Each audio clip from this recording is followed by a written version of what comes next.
very brief introductions. I'll also allow them to introduce themselves a little later. So we have Nancy Saich, who's a senior technical advisor on environment, climate, and the social office of the European Investment Bank, the EIB. Welcome. We also have Sir Jonathan Taylor, who is senior advisor at Afore Consulting and former vice president of the EIB. And last but not least, we have Russell Bishop, who is the Associate Director, Head of Sustainable Finance Policy at the European Bank for Reconstruction and Development, the EBRD. Welcome, it's great to have you here today. And just to kick off the conversation, one of the issues that we, as the high-level expert group, when we were engaging with stakeholders, found is that there's not a common understanding, it seems, of what constitutes a just transition. What does it mean? Why necessarily it's important? So I'd like to ask each of you in turn what your understanding is of a just transition, and in the context of your organizations, where that sits. Starting with Nancy, if you'd like to give us your understanding and the EIB's, if there is an official official definition of the just transition, please go ahead. Thanks. Yes, hello. Just checking that you can hear me well. Yes. Okay, perfect. Thank you. So thank you very much for inviting me to this panel. Just very quickly to say that I'm hoping to contribute today not only as the climate change expert of the EIB, but also from my work as a rapporteur of the EU platform on sustainable finance, where some of the work that my subgroup did that I was leading is very relevant for just transition. But coming to your specific question, I think I can try and answer that as an MDB and as the EIB itself. So the MDBs come together on many topics to do with climate, the multilateral development banks. And actually just transition has been seen as a very key part of the work we've done on Paris alignment of all of our activities. So when we talk about it, we talk about it in the concept, in the space where we are working with our clients. Now, those can be public and private clients. And we produced last year at last year's COP a set of high-level principles to lay out how we would approach it and what we meant by it. Now, I think that EIB is basically in agreement with the other MDBs, and where the way we see just transition is primarily about looking at where livelihoods and jobs and income are going to be at risk from the transition.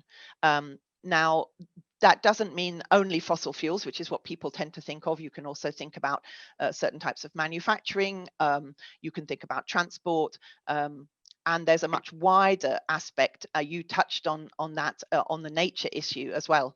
But it's really focused on the livelihoods and the sort of input to people's jobs and the economies and in the region or the cities or the industries where they work, or the sectors where they provide the livelihood for themselves and their families. So that's primarily where we are. Having said that, the concept of leaving no one behind and making everything we're doing look at the just angle definitely comes in. So I do think there is an area of confusion. So if you think of just transition with a capital letters, I suppose we would be focused on the livelihoods angle.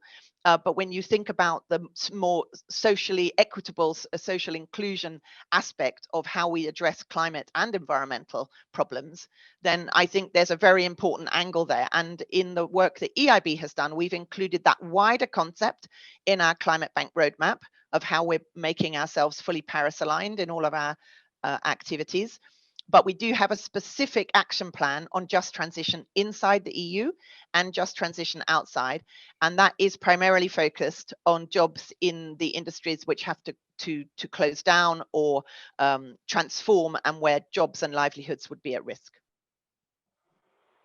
Thanks. So there seems to be, well, not seems to be, has a lot of thinking that's gone into this, which is good and important given the EIB's influence. And you mentioned the MDB, so I'll ask a question about that later, coming back to perhaps the financing aspects of the just transition.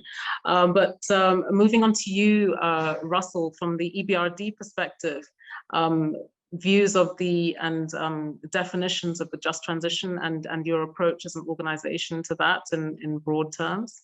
Yes, thank you. And we at the EBRD, we have a kind of dedicated strategy on just transition. We call it our Just Transition Initiative. We launched this in 2020, and the debates around definitions and entry points was, of course, a key thing that we were discussing at that point.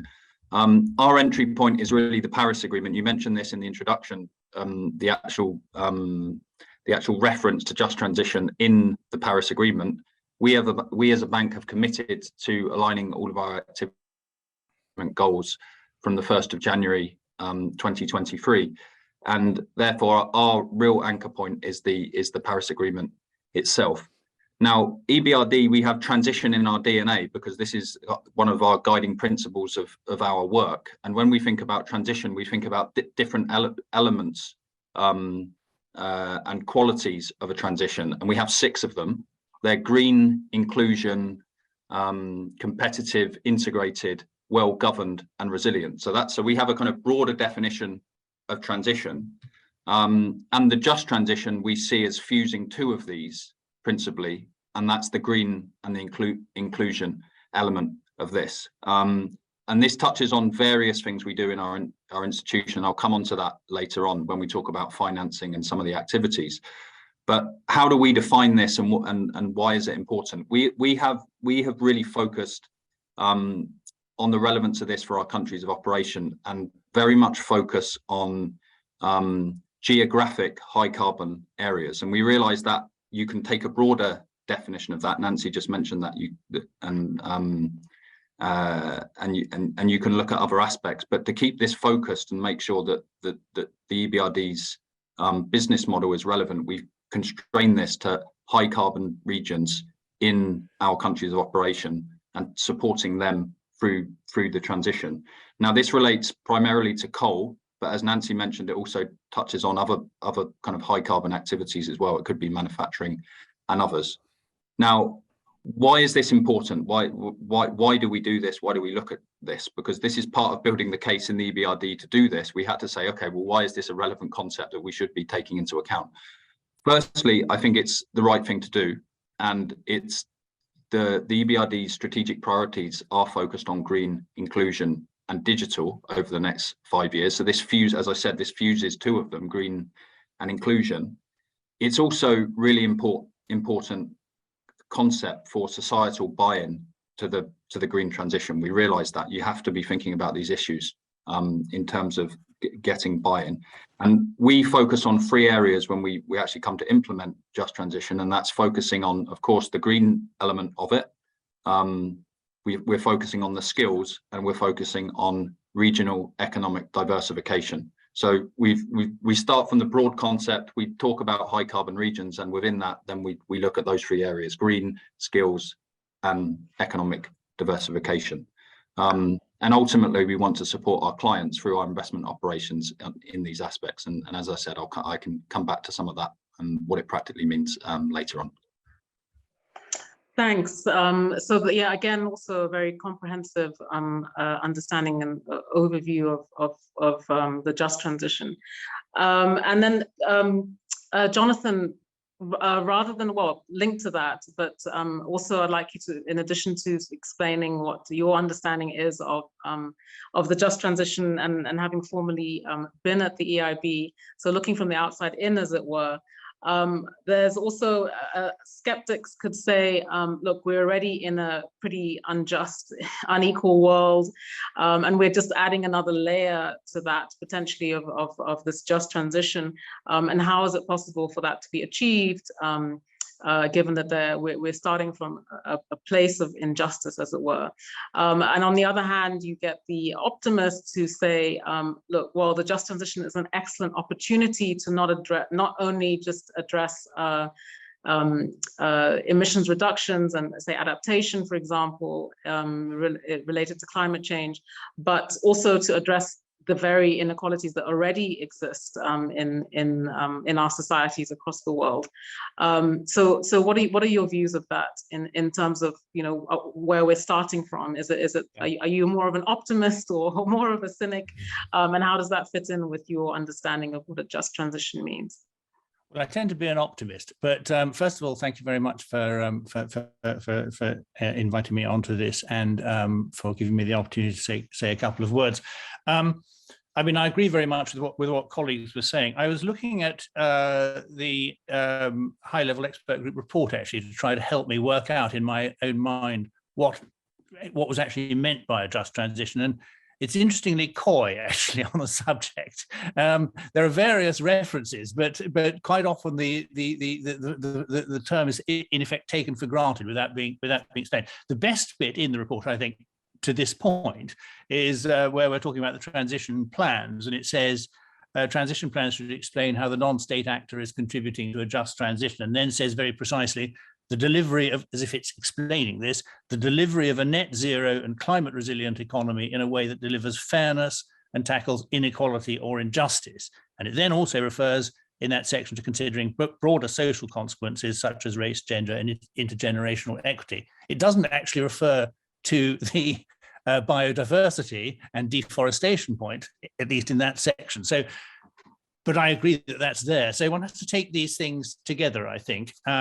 And the key notions, I think, are, you know, fairness. The key notions in the just aspect of the transition are fairness, reducing or removing inequality and justice, and some of these broader issues. Now, as you say, this raises a couple of questions, and one question is the one which you've just touched on there, I think, which is what precisely are we talking about here? Are we saying that the transition should seek to remove all these inequities in a given location where they already exist? So if there are pre-existing unfairnesses, should the transition seek to resolve those unfairnesses?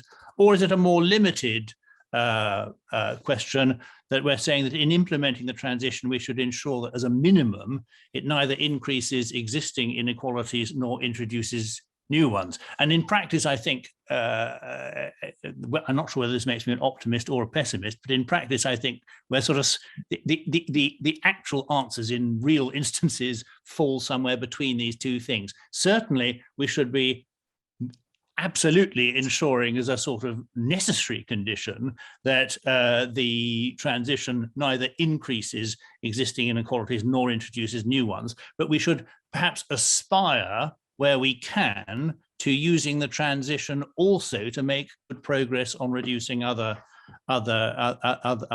inequalities which might have arisen separately and aren't precisely related to that. While I've got the floor, I think the second question, which I just sort of flag up, which I think is sort of buried somewhere sometimes in this notion, is whether we're talking purely about justice between sorry to use this phrase, global North and global South, or whether we're also talking about justice within countries, whether they are in the North or the South, as far as the transition itself is concerned. And I think we're probably talking about the latter rather than the former. So that, because you mentioned, for example, the example of the very damaging impact on coal communities in South Africa of a rapid transition, and of course similar considerations would arise in coal communities in other areas and regions too.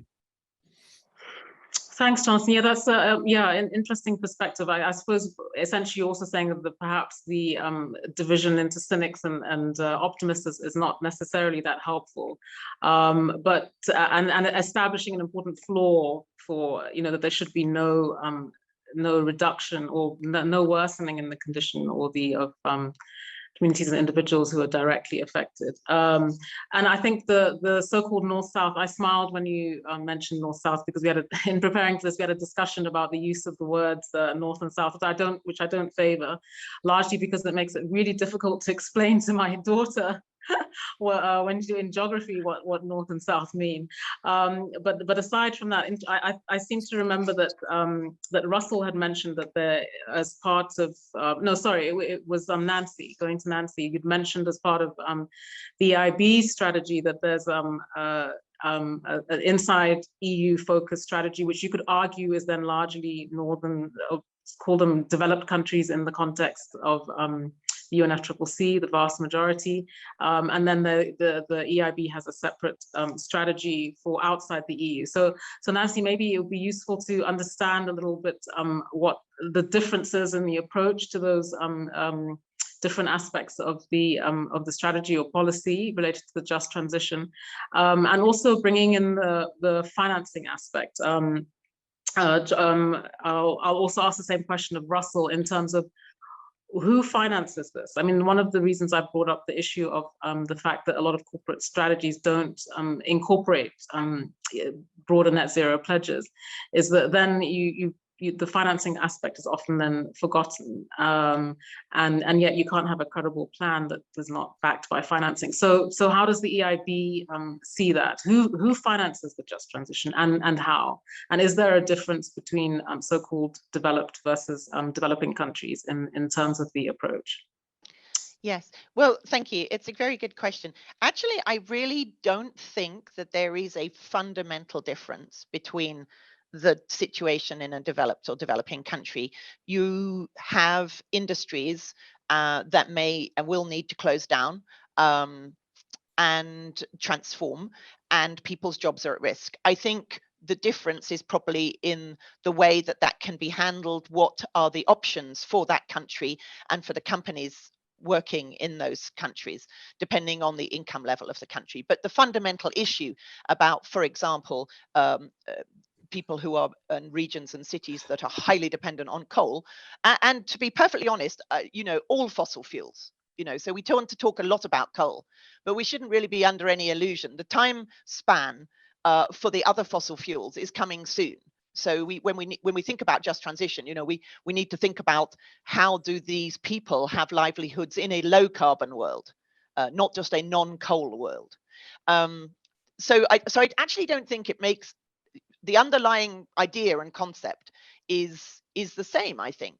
And that is, how are these people going to earn money, feed their families, have housing, and how are we going to ensure that the region's economy that they're in can be robust and can move into the future when that industry or those industries will no longer be there? And if you don't plan for that, you will end up like, I mean, I'm sure this is true in many other countries, but for example, as I'm a British person, I can think of what happened in the coal regions, for example, in South Wales or in some other parts of the UK, where basically, indeed, the whole area was dependent on the industry. And when those mines shut down, there was no income. And then the whole social fabric, and many of the things that depended on those industries just wasn't able to be supported.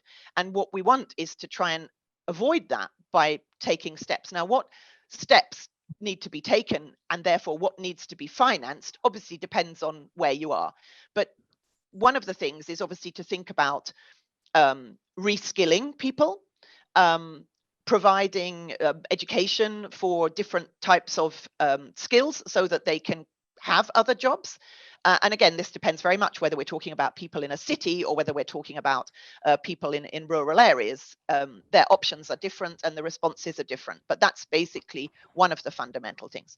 The other fundamental thing is, if a lot of the infrastructure and the things that support the underlying community are based around that industry, let's say, you need to provide other things there, which will indeed need to be funded. So perhaps you need to provide universities, perhaps you need to provide, Russell mentioned digital, the world that we're moving to will have different industries. Perhaps we need to invest in digital hubs, innovation hubs, so that you start to attract other industries to that region. So there are specific things that can be invested in, that's for sure. And I think here I probably want to just add one other point, which doesn't get mentioned enough, I think. And yet when I go and talk at events, especially talking to companies and indeed governments when they're thinking about companies, we're all very clear on the industries that cannot transition. And in fact, the work that my group in the platform did, we actually originally called them always significantly harmful. I think in the end, we called them activities that have no technological possibility to transition to a sustainable performance level, which is a bit of a mouthful, but you get the idea. And this obviously does cover much wider things than simply coal. It could cover certain types of agriculture will just not be viable in the future, perhaps because they need too much water and there won't be the water, or perhaps because it's a certain kind of transport which isn't going to be there in the low carbon future. But the thing that doesn't get talked about enough is just transition in the supply chain. So you can have an industry, and this is true in a developing country and a developed country, where the industry itself can transform, and indeed is transforming. But part of the supply chain can go with it, and part of the supply chain cannot. So to give you a very specific example, let's look at vehicle manufacture. As vehicles become electric, half the supply chain of those vehicles can go with them. If you are a small business that makes brake pads, or if you make windscreen wipers, all of those things are needed in an electric vehicle. But if you make spark plugs, and if you make petrol piping, and if you make gaskets for an internal combustion engine, you are part of the supply chain that is just going to dry up. And we can think about that also within the supply chain of fossil fuels, not just extracting them, but what about petrol stations and things like that? Now, that issue can really only be tackled by both governments, but also the companies. Because the companies themselves, by making their transition, are having a huge impact on their suppliers and the people employed there. So I just want to say that just transition, we really have to get out of this box of, we also, I'm going to be completely clear, we're starting with a focus on those very fossil fuel intensive regions in Europe and in other parts of the world, including countries where we're supporting the jet peas. We're perhaps starting mostly with the energy transition, but we really have to be aware of this massive risk to people's livelihoods within the supply chains, even of industries that are transforming. And I think that that's true in all countries.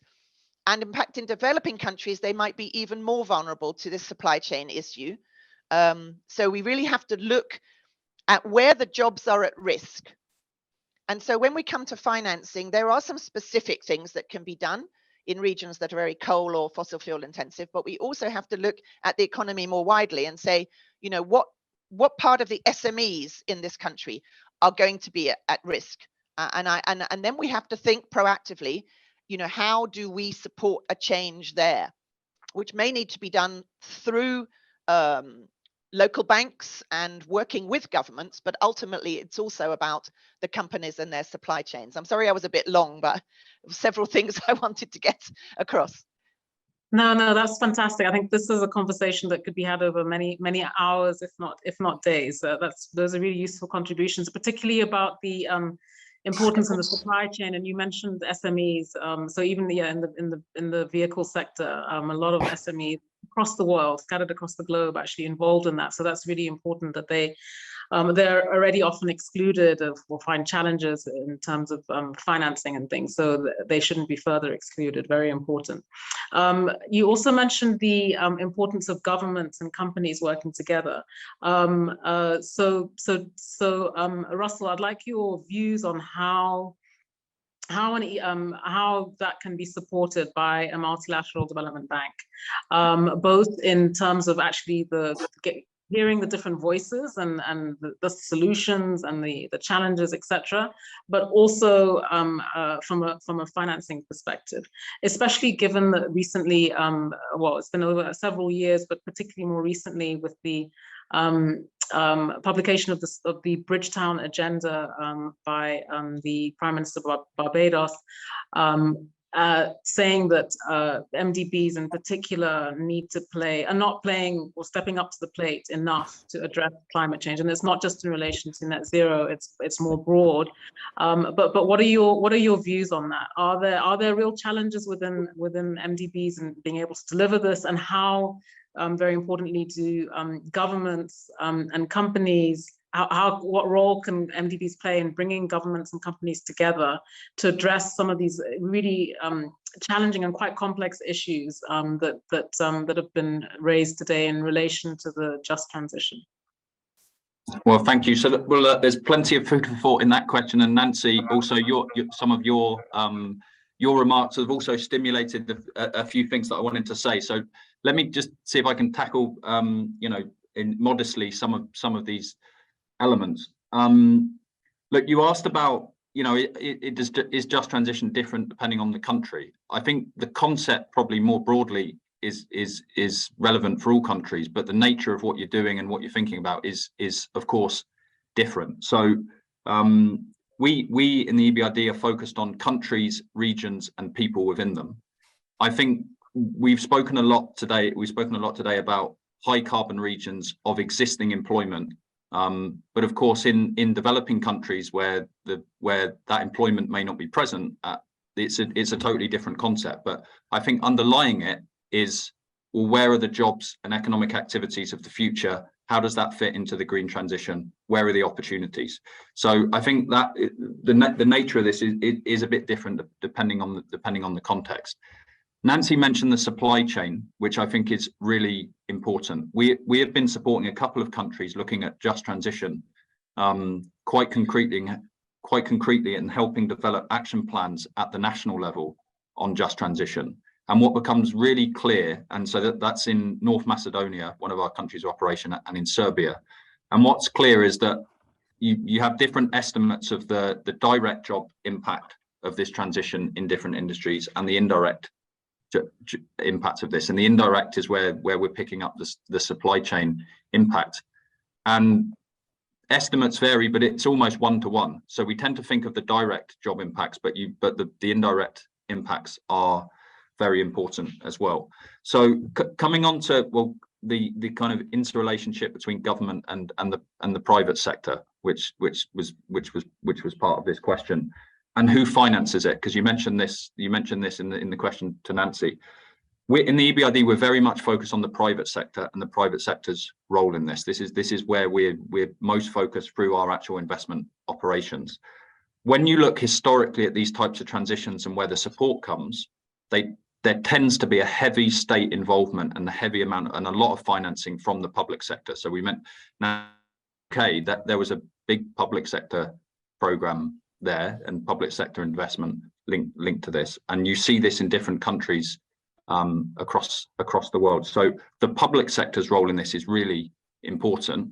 But as I said, in the EBRD, we're focused on the role of the private sector, and let me just elaborate on some of the things that we're thinking about there. So we are operating at the policy level with our countries, as I mentioned, in North Macedonia and Serbia. We've done this, and we've developed specific action plans there around practically what can be done. In the EU, there is a program of developing these action plans as well, which is very much focused on, okay, where are the investments and how to channel funds to some of these high carbon regions. We also supported the Ukrainian government develop their NDC. Of course, the context there is difficult, but we were trying to integrate just transition into their NDC. And one observation we have is that actually a lot of the NDCs are not necessarily integrating these concepts across all the NDCs. I think the situation's improving, but there's probably still more work to be done on how national level commitments can think about just transition. Now, let me give a couple of practical examples of projects that we've done with the private sector that have integrated this. So that sort of fit neatly in with the kind of government and policy level. So we've invested in reconverting some assets in North Macedonia from coal on the sites of former coal mines. We've invested in solar and to show that there's a use after a kind of high carbon model and looking to the future. So we've invested in North Macedonia in solar there. We've worked with a Polish utility, Tauron, to develop as part of a bond transaction to look at decarbonisation, but also the social aspects of that around decommissioning coal. So with a utility trying to build a kind of plan, and this is, I think, we've mentioned transition plans. Well, that obviously there's been some elements of this concept have already been applied. We've worked there structuring around an investment, green investments, decarbonisation commitments, and thinking about the social aspects, all within integrated into a single investment. Maybe just to finish, a few challenges that we see and a few issues in actually sort of scaling this up and investing more in just transition. I think the first is actually bankable projects in the regions. So this is a bit coming to think about, okay, what's the future investment opportunities in these regions? Where can some of the even public sector funds be diverted to? We know that they exist in Europe. Well, it's really about a pipeline of bankable projects. And this is, I think, where the role of technical cooperation and structuring investments is quite important. We know that it's in some of these regions, it's challenging to think about the alternative economic opportunities. Again, that's something you mentioned, ghost towns as one element of this, where the sort of the thinking is, and where are the investments linked to that, and how can you facilitate that through private sector investment?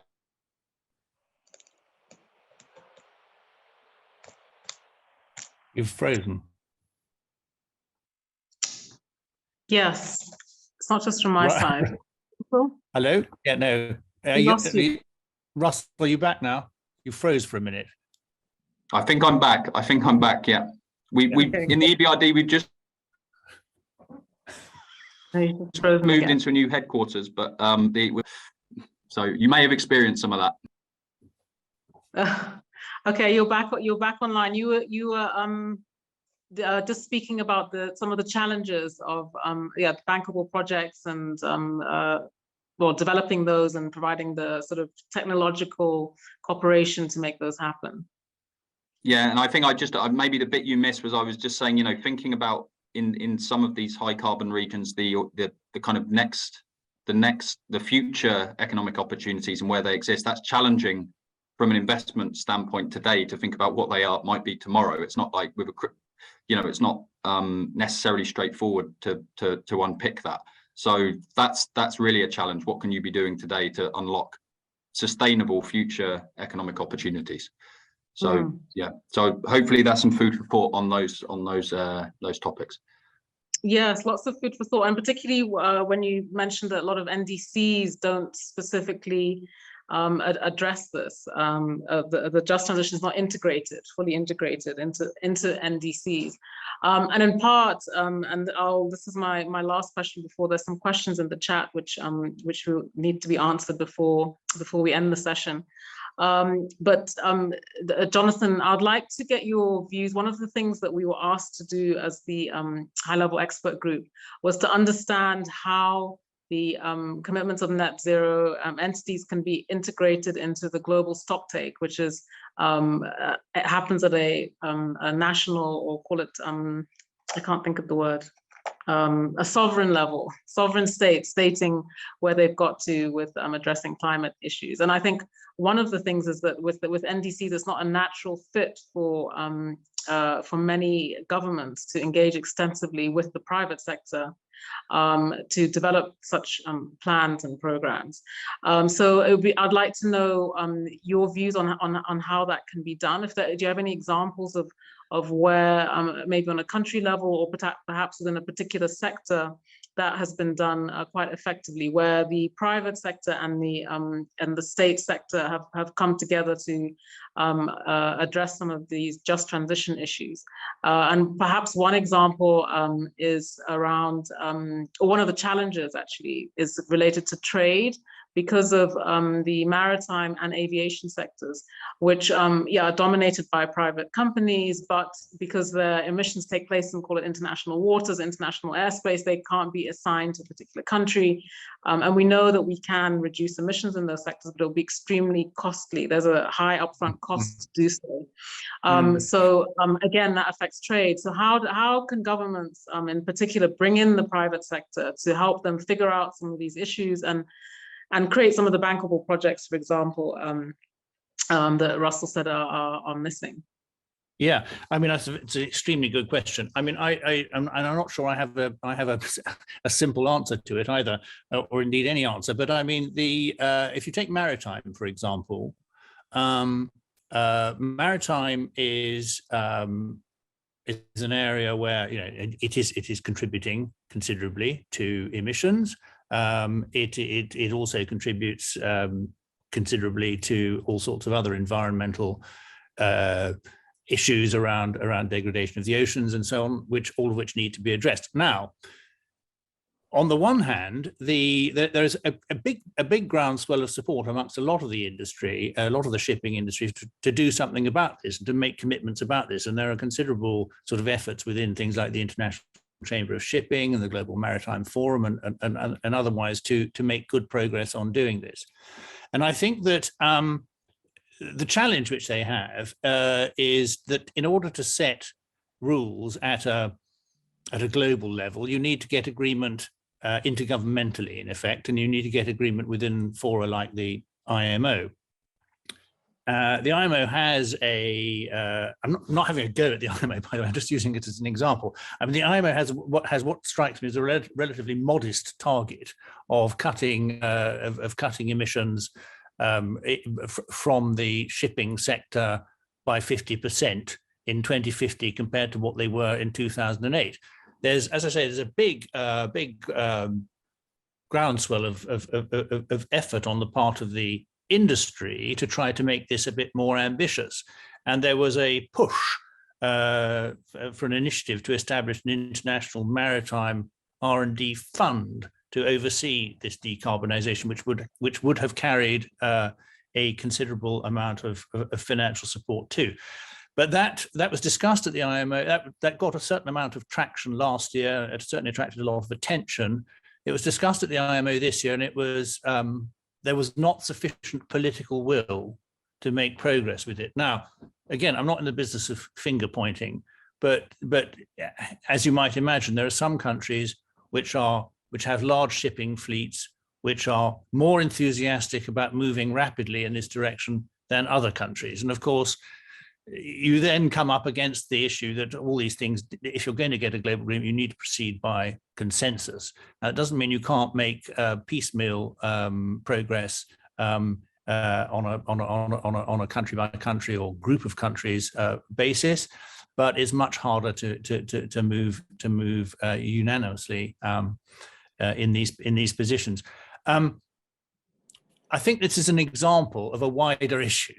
I don't think it's just as I say, it's not confined to maritime. It's an example of the wider issue, which is the challenge which we all face in sort of moving forward in collective action in this area. So that's an example of something where efforts are being made actually, but they're perhaps making slightly slower progress than we might have hoped. Yes, you're right. I think to say that it's a broader issue of call it international cooperation. With its sort of ups and downs, as it were. But particularly from an equity perspective, maritime and aviation, I mean, are critical for trade. And so if those costs go up significantly, so there is significant abatement needed in line with science, which is what we're all aiming for. But if it negatively affects trade, then there are significant challenges as well. Lots of issues raised there, but I'd like to now turn to the questions. I can't actually see them unless you touching the mobile here in the chat. Is somebody able to read them out for me, please?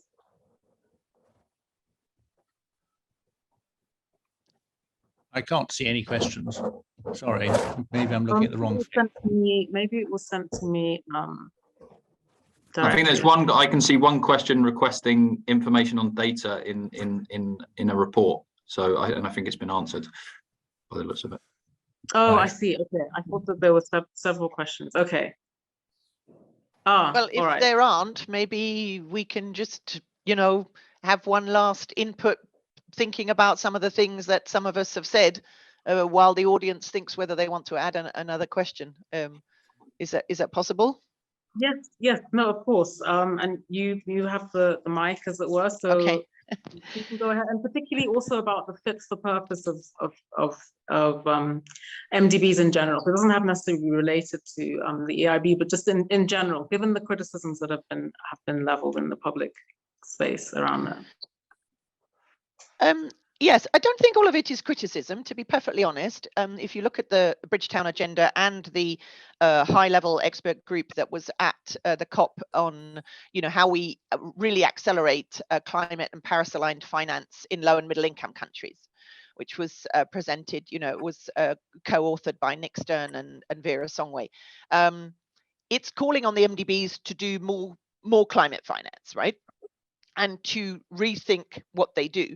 But it's also saying that that is needed to be done based on some actions by our shareholders. Now, I'm not going to comment, because it's not my job to comment on, you know, what the shareholders might think about those ideas. But I mean, when we look at what the MDBs are doing, most of the MDBs have already set very ambitious climate finance targets for, you know, the period up to 2025. I mean, we've got the plan to exceed 50% climate and environmental sustainability financing. EBRD have a similar target. Several of the other MDBs have set very ambitious targets. And we also, all of us have some kind of Paris alignment plan and strategy by a certain date. So I think what they're doing is they're saying, well, MDBs are doing a good job in some areas. Perhaps they're also critical of some things we do, but they want us to do more of it. And I think that when the just transition comes in, that's obviously another thing where people would like us to do more. And I just want to add one point. There was something that Jonathan said at the beginning, which I think is really important, and that's about inequalities that are already there in the system. We have to, I think, and I'm not sure this is just transition with a capital J and a capital T, but it really is about making the change in our whole economies fair. Or fairer, because I guess it'll never be fully fair. And that is that climate change and the measures we take will exacerbate any existing inequality, whether it's on gender or poverty or whatever it is. And we need to be aware of that and put in place in the work that MDBs do and in the support we give to clients in their plans, as Russell said, through technical cooperation, technical assistance, to make sure that that is addressed. Because if we don't build that into the plan, the inequalities will just be worse. And I think that point about the transition plans is terribly important. And there is something in the EU taxonomy which I think is quite powerful on that, and that is that they talk about the fact that you can't count something as climate finance if it is undermining other environmental goals, and it has to meet minimum social safeguards. And increasingly, those kind of you know, World Labour Organization and international standards for business will need to include these just transition angles and this addressing of inequality, because otherwise we will pass some social tipping points. And I do think that there was a recent report, I think, by the Club of Rome and the Potsdam Institute, which shows that in fact social tipping points might well be reached before some of the environmental and climate ones, due to this ever increasing inequality. So we have to get that built in to these plans. What is the MDB's jobs? Well, the MDB's jobs is obviously financing, because we're banks, but it's also to support our clients in their plans. And so probably the last thing I want to add is that the MDBs are working, as well as principles for just transition and financing types of just transition, we are working to support all types of clients, public and private, in their long-term strategies. And by that, we don't just mean greenhouse gas emission reduction, we mean bringing in the resilience angle and the social angle, bringing in the just transition, because those things all need to be looked at together in a country or in a company or in a city, so that, as I said, these inherent risks of massively increased inequalities are addressed while we transition as urgently as we need to more resilient and low carbon world. And perhaps the very last thing I might say is an idea called just resilience, which we have brought into our outside EU work.